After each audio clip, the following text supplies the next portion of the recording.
guys, welcome back to the channel. This is Pure Wrestling. Today I'm bringing you official tables, ladders and chairs review and results show. Basically, we go through the show, give you the results that happened, give you a bit of my opinion on top, and at the end I'm going to give a rating of the show in general, the pay-per-view. But basically, guys, if you do enjoy this video, please smash the thumbs up, let me know I'm doing a great job. Comment down below what you thought of the TLC pay-per-view, and maybe what you're looking forward to coming up towards the Survivor Series or Raw and Smackdown coming up this week. Let me know in the comment section down below, please, guys. In the description down below there'll be links to my past videos from this week to last week, so go ahead and check them out. There's a lot of content that I've been releasing on this channel, and I would love for you guys to see it and do not miss it, because there's a lot of great content. Also, there'll be links to social media down in the description as well, where you can talk to me outside of basically YouTube. You don't have to comment, you can talk to me outside on social media. And also, guys, at the end there'll be a thumbnail where you can basically click on some of the links if you cannot bother to go into the description. I do that at the end, some annotations for you guys. And also, the main thing, guys, subscribe to this channel. This is Pure Wrestling, is the place to be for your wrestling content. There's a lot more coming your way. I've been trying to release a lot of content, a lot of cool content as well, different types of videos rather than just reviews and predictions. I've been trying to work so hard on this YouTube channel, so if you can join me on this journey to 200 subscribers, I'll be very grateful. So hit the subscribe button and notification bell so you don't miss any uploads. And that's it, guys. We go straight into the review and results for TLC. Going into this TLC pay-per-view, there was a lot of unexciting matches on the match card. Obviously, then we had the breaking news of AJ Styles and Finn Balor, and also Kurt Angle being added to the Shield match. Obviously, that excited things a little bit more, but we could still see it was a weak match card. Basically, going into the pre-show, it was supposed to be 2 matches on the pre-show. It ended up being 1. We had Sasha Banks versus Alicia Fox on the pre-show. Now, the reason of Alicia Fox obviously being there was because Nia Jax was supposed to be in this match, and this match would have been Sasha versus Nia, and it would have been on the main card. That's what they was planning on doing. But it didn't work out that way, obviously, with Nia Jax having a leave of absence and stuff like that. Obviously, that didn't seem to work out. This match, didn't care for it. Don't care for the build-up, obviously it's a last-minute thing. In the end, my prediction was right. Sasha Banks, bank statement, tap out. That's pretty much all that happened in this match. Foxy lasted longer than I expected, but that was just because it was the only pre-show match, I'm assuming. So, and yeah, that was all but pretty much happened on the pre-show. Also, we had some backstage segments with AJ Styles. We had a backstage segment with Dean and Seth. We had an interview with Mickie James, which was really cringeworthy in terms of the questions being asked was very irrelevant and very stupid in my personal opinion. And there was a few other little bits here and there, but nothing major. There was basically hyping up around Kurt Angle returning after 11 years in the wrestling business. First match on the main card, and we had Asuka debuting. Nobody is ready for Asuka, and that is exactly what happened here. Emma versus Asuka was an okay match. I did think this was probably one of the best matches of the night, because we didn't just see Asuka dominate, we actually got to see Emma take a good part of control in this match. Obviously, I see big things for Emma coming. Obviously, they've changed her theme and her gimmick and stuff. I feel like there's something coming. Normally when they change your music or your gimmick and stuff, something's coming. Whether it's now or in the future, we do not know, but I do see big stuff for Emma. Obviously, the hashtag give Emma a chance thing's gonna, obviously, I reckon it's going to go viral at one point, and it's going to lead to a match at a certain pay-per-view, maybe Survivor Series, or maybe upcoming WrestleMania or Royal Rumble or something. But yeah, a lot of exciting things coming for Emma, but Asuka just pure dominance, showing what she's basically, she hasn't shown no ring rust. Coming from NXT, she hasn't really had a match. This is her first match back at TLC pay-per-view as well. This is a big stage for her, and she definitely delivered.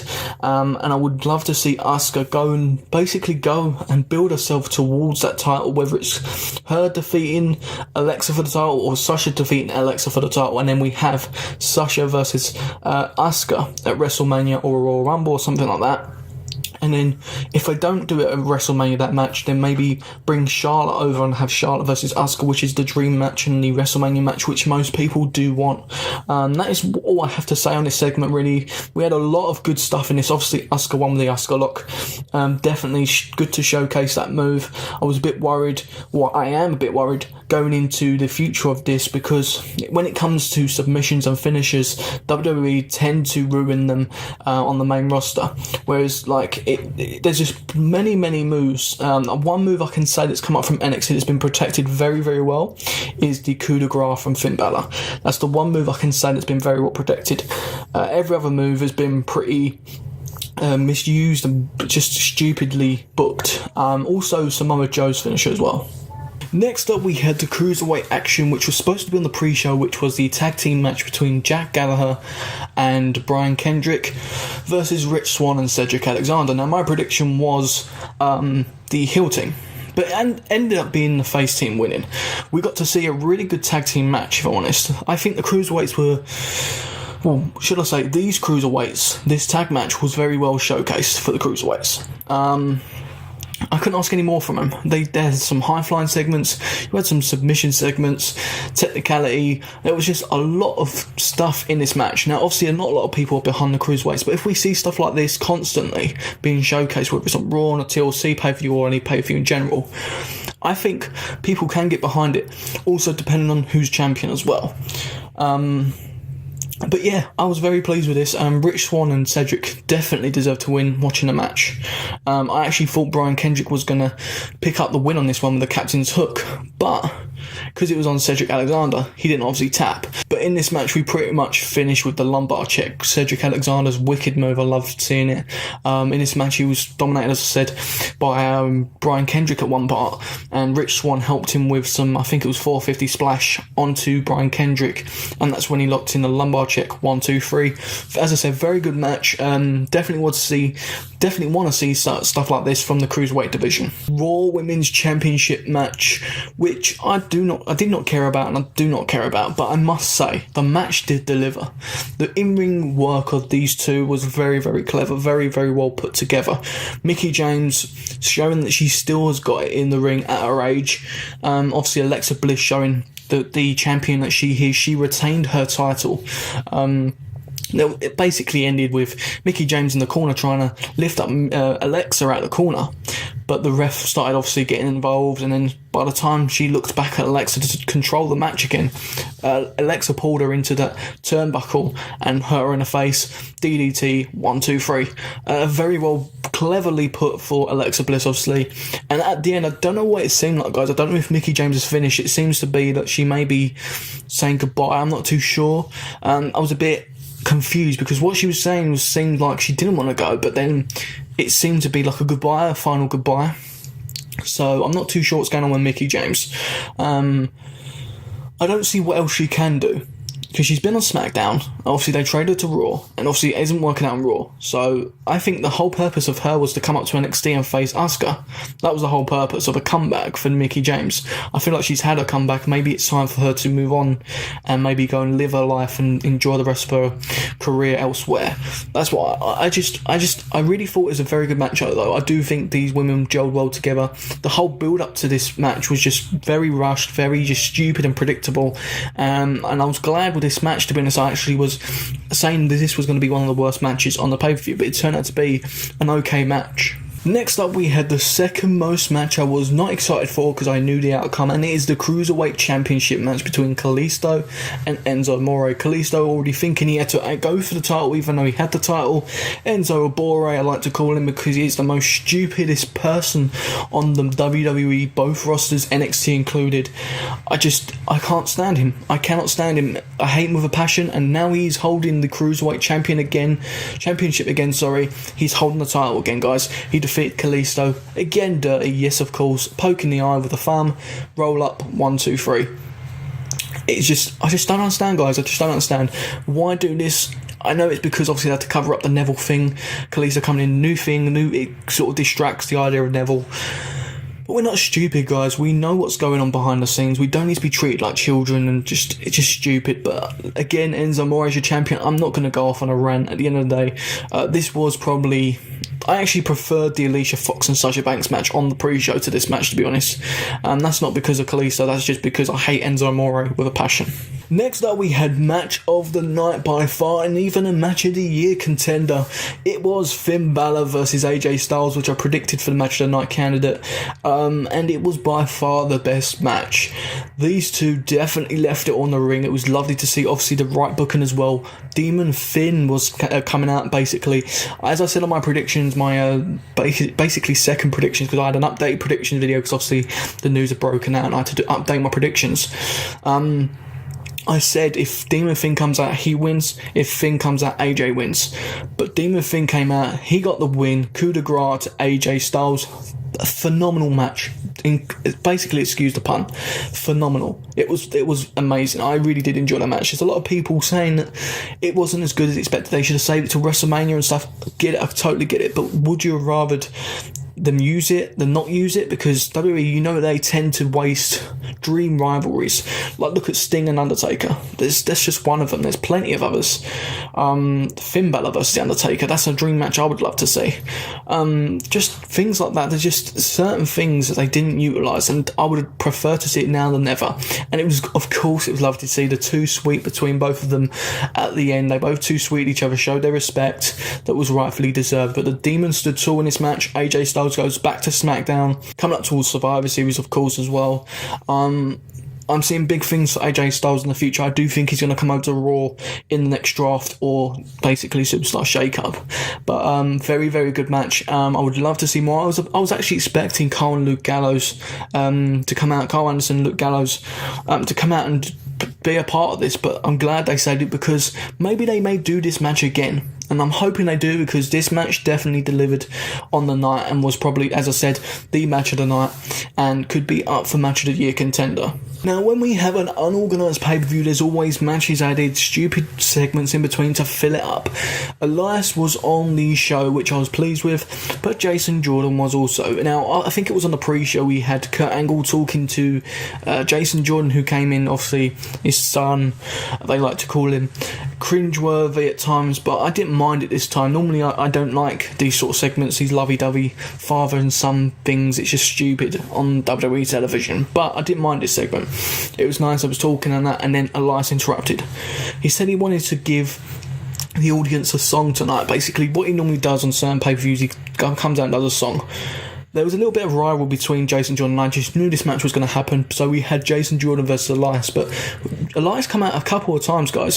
He came out once, Jason Jordan come out, interrupted, and throwing celery and salad at him and stuff, childish stuff. And then the second time he come out and he said he was going to do it again because of the childish games of Jason Jordan. Maybe it's because of his upbringing, he didn't have a father and stuff like that. He was saying some really good stuff, Elias, pure heel, good heel heat. And then, yeah, basically, he'd done it the second time and it was just stupid. And then they issued a match. The match was okay. The match was okay. It was just the ending I did not like. Elias got pinned. Now, he's been protected very well, and for the right reason, because I thought something big was coming up. Now he's been pinned by Jason Jordan. It was a roll-up, of course. It was he was on the outside and he went to suplex Jason Jordan into the ring. When he actually suplexed him over, he reversed it into some roll-up. It was actually a nice roll-up, I'm not going to lie, but I was just annoyed that Elias got pinned.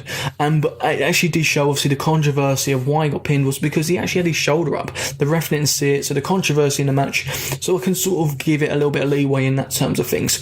Overall, good match. It was nice to see Jason Jordan and Elias go at it, because I feel like this is a feud that both of these guys deserve. Elias obviously being in here and there with stupid feuds, same with Jason Jordan, obviously being chucked in with the Miz, not the right time. It's just all pathetic in terms of booking, but now we got finally a good match, and obviously we know it was a filler. It wasn't the best of matches, but it was there. It was something to add, and it was something that meant something on the night, rather than, okay, right, let's just issue a match and that's it. They actually showed stuff backstage and give us something to build towards this match. Next up, we had the main event, which was the Shield joint with Kurt Angle, should I say, because obviously he replaced Roman Reigns, going against the Miz's team of The Miz, The Bar, Sheamus and Cesaro, Braun Strowman and Kane. Now, obviously, the Kane being in this now, there was rumours of him being there because of Roman Reigns defeating The Undertaker. Didn't make sense. Why is he still there? So I knew something was going to go down in this match. I didn't know what, though. I knew it was going to be Kane. And in the end, it was Kane. Kane actually, there was one segment he was trying to attack one of the Shield members, but they moved out of the way. He hit Kane, he hit Braun Strowman with a chair. So there was an instant rivalry between the two. And in the end, it led to Kane choke slamming Braun Strowman through the near the announce table. Basically, choke slammed him through, and then he pulled a load of chairs down on him, which was quite a cool scene. I'm not gonna lie, the choke slam wasn't, but that was quite a cool scene, the chair segment. Then Braun Strowman showed how dominant he was later on in the match, getting up as they still was trying to take control of the match. Them two rivaled basically together. In the end, obviously the Miz's team had to team up and basically put Braun Strowman in some garbage truck, which I was going to put the Shield into because I think they're garbage. But also in this match, Kurt Angle got taken out early in this match because he took one of the running power slams that Braun Strowman does through a table, took a bump, was very, very nice. Also took a bump on his neck as someone, I think it was the Miz, threw him out and he landed on his neck on the apron. It looked very dangerous. Carried on though, very, very good from Kurt Angle. It was lovely to see him back, of course, but I must say, guys, this was the most pathetic match in terms of booking, in terms of being organised. This was a match just to showcase everybody there. That was pretty much what it was. The Shield to win and showcase everybody else. That was pretty much what it was. The Shield were overpowered even without Roman Reigns. Now, I get it's the Shield, they're the dominant force, and I get that, but it was just too predictable, too stupidly booked. There was parts where it was just Dean and Seth, and there was like 5 guys on them, and they were still battling out of it, and it was just obviously for the fans, I get it, but it was just too stupid. It was too predictable. But yeah, Kurt got taken out. He went down the back. He looked really bad. He came out later on to save Seth and Dean as they obviously all teamed up, because obviously they took Braun Strowman out of the match, put him in the garbage truck and took him out. I thought he was going to come back into the match, but he did not. We didn't see Braun Strowman for the rest of the night. They was teaming up on Seth and Dean. It looked like they was going to win. Then Kurt Angle's music hit. He came down, basically dominated of the bar basically straight away. He flipped Cesaro over, done an angle slam on Sheamus, and then done an angle slam again on Cesaro through a table, which was a very good segment. Then he went straight for Kane, done a very good segment on Kane. Then it was the Miz. Also in this match, guys, Kurt Angle actually kicked out the Miz's finisher. Now, the skull crushing finale has been protected very well when he kicked out of it. It just goes to show how good Kurt Angle is back again, obviously. But one thing I was annoyed, guys, I was pleased that the Kurt Angle came down with the Shield, but I was also annoyed that we didn't actually get to see him come down to his music. Now, on his night back after 11 years in the WWE, you want to see his entrance. That's what you want to see. So I was a bit controversial with that, but I was okay in the end. But in the end, Team Shield won. Obviously, Seth hit his knee, Dean with the Dirty D's. Miz obviously took both of them, jumped back up for the angle slam. And then they basically, before they finished, they all looked at each other. Kurt Angle done that, and then they basically done the Shield bomb, tributing to Roman Reigns, of course, and still using Roman Reigns' music on the Shield song. Guys, come on, get it right, use the proper Shield song. Looks to be that they're still trying to aim it around Roman Reigns. It's just stupid, it's getting hate. Don't you see it? It's just stupid, WWE. Just book it correctly. But yeah, that's pretty much what happened, guys. Obviously, Team Miz lost to the Shield with Kurt Angle, and obviously pretty much expected that. Everyone knew that. But as I said, it was just a very unorganised match and just didn't make sense all the way through. Like Kane turning against Braun Strowman and Miz acting the coward, trying to organise his team, and it was just a bar was just there for the sake of it, and the Shield was just overpowered, and Kurt Angle was just there just because he has to fill in, and it was just all stupid in my opinion. But in the end, the right team won. It was nice to see Kurt Angle. I said Kurt Angle would get the win, and he did. So that is it, guys. Now, I've done your review. Now I'm going to give you a rating for the TLC pay-per-view. Now, a lot of people have been very critical with this pay-per-view because, obviously, the match card in general. I was looking at the match card and I was like this is going to be terrible. Now, them two matches are going to showcase, and the rest of them weren't. in the end, the Shield match, as I said, didn't live up to expectations for me, being the only TLC match on the card. This just didn't need to be a TLC pay-per-view. They just need to get rid of these type of pay-per-views, Hell in a Cell included. They just don't utilise them enough. They can use them on other pay-per-views. They don't need them to be named as the pay-per-view. It's just stupid, but Finn Balor and AJ Styles lived up to expectation. There was other matches in this pay-per-view that were better than the Shield match, in my personal opinion. The only thing that made the Shield match better was because there was bigger stars in it, and it was a TLC match. That was the only reason that was better than them other matches. That's just my personal opinion, guys. So if I was to give it a rating, if I didn't have the Finn Balor and AJ Styles match in there, I'd give it a 5. Because that was in there, that raised it up to a 7, guys. 7 out of 10 I'm going to give this pay-per-view. I feel like that's a fair rating. It's not too high and it's not too low. I feel like a 7 out of 10 would be a good rating. So that is it, guys. That is the review and results for the TLC pay-per-view. Hope you enjoyed it. Smash that thumbs up. Comment down below what you thought of this pay-per-view, and also what you're thinking towards Survivor Series. That'd be also key.